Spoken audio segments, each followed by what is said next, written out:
Good morning, everybody. Olmsted County Extension Master Gardener Volunteer here, Kelly Ray Kirkpatrick, and I'm sitting here out at Quarry Hill. We're going to do a little thing on Quarry Hill today. I'm just kind of enjoying my morning tea while I wait for Tom.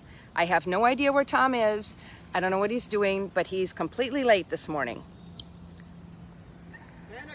Panakuchen. Oh my gosh, Tom, what are you doing? Well, we have a new sponsor. We got a sponsor. Our first sponsor. Yay, awesome. Yay, good. And it is from Hollandberry Panakuchen. Yay, Hollandberry Panakuchen. Awesome. So thank you, Tassos. Thank you for being our first sponsor. You hold this. You're taller. Yeah, I'm taller. And your arms are a lot longer because we're not using the selfie stick. So hey.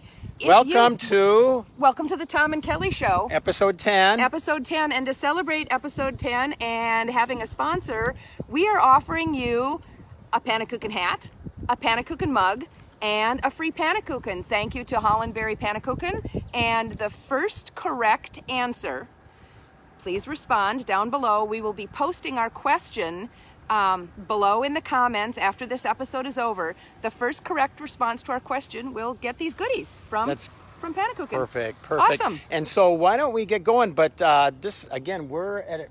Probably some of you recognize the spot. So, and please note, you're going to have to listen to the whole video to catch that information. Oops.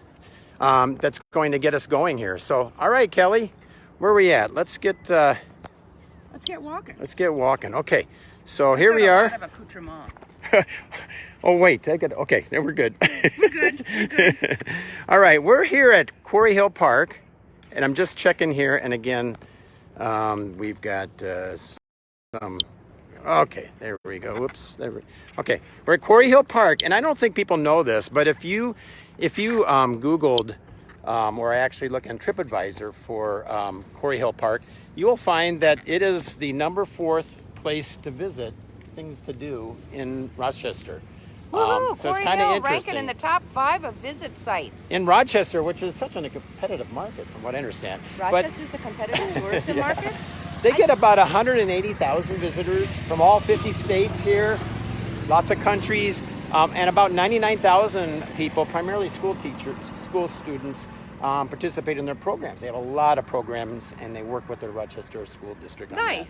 Nice. So let's get going. They do good work out here. All right. Okay, Kelly, where are we at here? We are heading into the entrance here. Okay. We are heading into our gorgeous nearby nature pollinator plant diversity episode here, episode 10. Perfect. And here we've got a small native garden on the side. The asters are just starting to come onto their own here. They're just going to be blooming here in the next month or so. Your hat's falling off. My hat's, oh, she's got my other hat. Okay. Okay. So yeah, some echinacea, cone flowers. And the yellow flowers were again There's a sunflower right there. Look at that. Oh, neat. It's a big Yeah, sunflower, and it's nice. looking for the sun. They like to face the sun. All right, so this... Silphium over here looks like, yeah. So good. So which direction are we going? We're going to head this way towards the building. Okay. And those are familiar with this area. You'll probably notice that I'm flipped horizontally here. But anyway, but we're walking towards the building, and we're going to walk over. There's a little spot here where we have a total of, 5 gardens here. And I think I have a little flip camera issue here. Okay, there we go. I think. Nope. Okay. God, jeez. Okay, that was fun. So we have a little garden here. So one of the things they try to do here is they try to attract hummingbirds and butterflies, some pollinators. So Kelly, you want to talk a little bit about this? Is just, again, some common things, and looks like we missed the... Monarda here. Yeah, we got some... That's a campsis vine, a trumpet vine, which is sometimes a woody ornamental if it grows tall enough. We've got some hemerocallis daylilies. And here is cardinal flower right here. Oh, nice cardinal nice. flower. Lobelia. We got some wild bergamot back there. Yep. So anyway, so Oh, yeah. There's another cardinal flower. Oh my goodness. There's a whole bunch of Was them that a around this. hummingbird that just buzzed my head? Yes, they're He bombed me. they're up there. He bombed me. And some violets down here. Yes, perfect. Violets on the ground. There's Joe Pyeweed in the back. So this is a little pollinator garden that you can walk through. Yeah, and it looks like they have a a little hummingbird garden. And it looks like they have a class going on here. Yeah, So they're just starting their they camp. just started, so we missed the cut here. But if you look closely, there's a depression over there, and that's where they have a rain garden. Yeah, this is their rain garden, and that's filled with a lot of natives as well, pollinators and natives capturing the runoff off of the building. So it's a great way to infiltrate, and then that gets absorbed around in the surrounding area here, and anything else would just kind of leach into the pond area, which is a larger depression right over that way. Yep. So let's go this way, and we're going to walk towards what's known as the butterfly garden, and it's one of our gardens that we maintain. So right over here is one of our projects that we work on. This is a butterfly garden. It's actually just on the left as you enter Quarry Hill. We'll walk through starting here on this eastern edge. You can see all of the Joe Pye weed. It is a magnificently tall plant. It's pretty awesome. And I have to apologize. It's been reclassified, and I only know it as Eupatorium, but I can't even remember the new specific epithet for it. I just know Eupatorium macrophyllum, maculatum, something like that. But yeah. So. And we were told that it's a big flower in a small family. Yeah, yeah. Little genera, big plant. Big plant. Okay. Yeah, so yeah, this is the butterfly garden. We've got a lot of things in bloom. The Eupatorium and the ironweed is one of my favorites, and it's starting to fade right now. But this is another lovely tall plant. Oh yes. It's got gorgeous blossoms on it. I know. Really attract a lot of the pollinators. So it's kind of a little bit like blazing star liatris kind of shape, but those little tufts. Yep. So look at all of the bumbles on each one of these flowers. Tom, at one point, I remember counting 26 bumblebees on one head of Joe Pye weed. Joe Pye weed is just a really awesome plant for the bees. The bees love it. Yep. All right, and then we go in here, and we got some nice flowers going on here, a little yellow, and then we got some more. This is a helenium or a helianthus, maybe? Yeah, it might be like a false sunflower kind of helianthus, heliopsis maybe, and then this is some cone flowers, echinacea. Look at this little. Okay. Bees and other pollinators need something to perch on in the water, so a really great way to create a pollinator bird bath or a pollinator water station is to fill a saucer with water, but put a lot of rocks in it so they can just kind of stand on the edge. Otherwise, head down vertically on a bird bath isn't the best for pollinators. You can put some rocks in your bird bath, and this little one right here is just perfect for the pollinators. It's a nice shallow area for them to get a drink. So it could perhaps be a floating stick. It could be, maybe a couple pebbles in there, but something for them to land on and not end up falling in and drowning. Yeah, I wish I knew what this is. It's not a sedge. Looks like they're trying to have some ground maintained here by this. It's not a reed. Interesting. I wonder what this is. We'll have to identify this. It's a bunching, clumping little plant. Yep. And it's some kind of a grassy thing, but it's not a sedge and it's not a reed. All right. Oh, what do we have up here? Oh my. Hey, it's the Greers. Hey, Greers. Joyce and Terry, how you doing? Hi, good. Nice to see you here.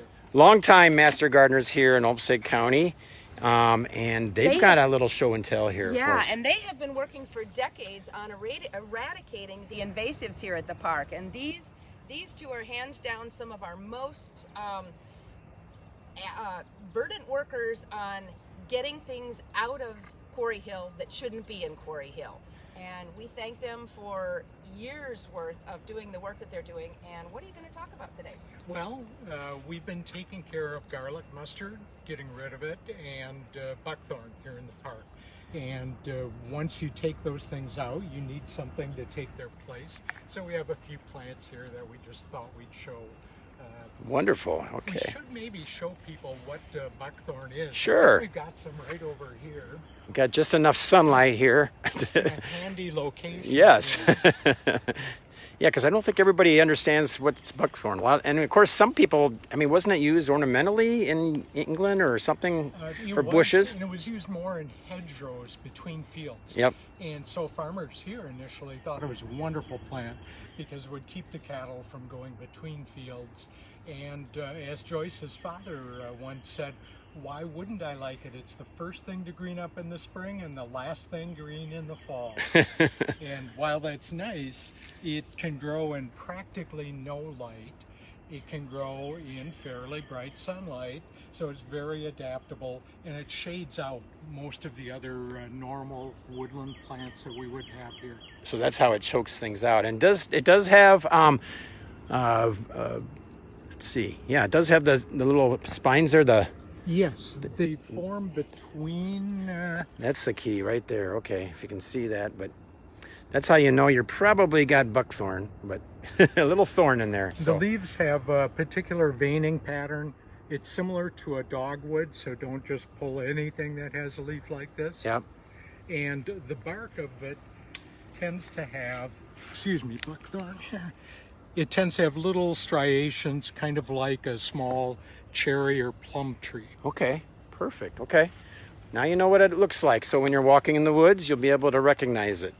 And they have very thick fibrous roots, even the very small plants. Okay. So they're difficult to take out. So that's the removal side of it, and which we do, and we also partner. I guess the Weed Warriors are also based here, and so Yes. they do some work. You guys coordinate, right? Yeah, the group, the Weed Warriors, is very active, and we do participate with them as well, and we're all working for the same end. So what do we have here? This one is a Joe Pye weed. Which we saw plenty of over here. Yes, there's lots in the butterfly garden. It's a great plant for semi-shady areas. Bugs and bees love it.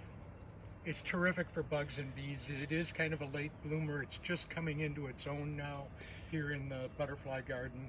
And the butterflies also do love it. That's why it's in the garden here. So it grows rather large. You have to have space for it. This is swamp milkweed, or rose milkweed is the way it's sold now at nurseries. Okay. And that's an excellent plant. It's a member of the milkweed family, so it's good for the monarch butterflies. They can lay their eggs on here. And something you have to accept when you have butterflies around is that they will eat some of the foliage. That's how they turn from caterpillar into butterfly. Ah, okay. So you have to accept a little bit of damage to them in order to get those beautiful monarchs.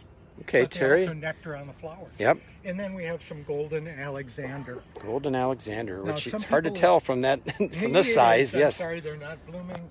Some people do get confused because it looks almost like the dreaded wild parsnip, but it's smaller and the leaves are different, and it does not hurt you. It has no ill effects at all.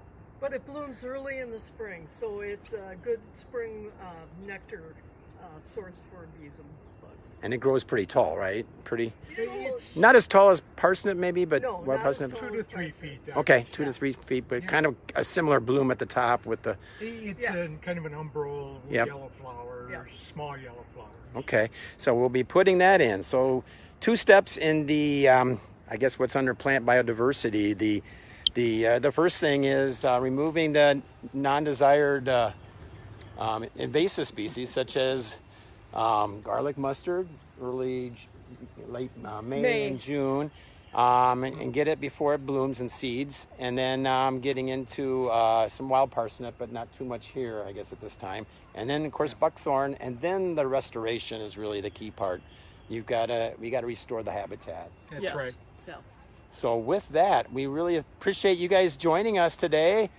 And Kelly and I guess we're about ready to wrap up episode 10, right? We are. Thanks for joining us today, and thanks for joining us, Joyce and Terry. Yes. The Master Gardeners Good are work. the Master Gardeners are an extremely diverse group of folks. We all have our specialties, and as you could hear from Terry and Joyce, they are all about natives and invasives and keeping our natural places more natural. So thank you for joining us today, and we'll see you next time, everybody. Okay. Don't forget to look for that question It's going to be in a the tough comments. one. We're going to make it tough. We're going to make it I tough. think we're Okay, going to make all it right. tough. I hope I can answer it. All right, bye-bye. Bye-bye. Bye now.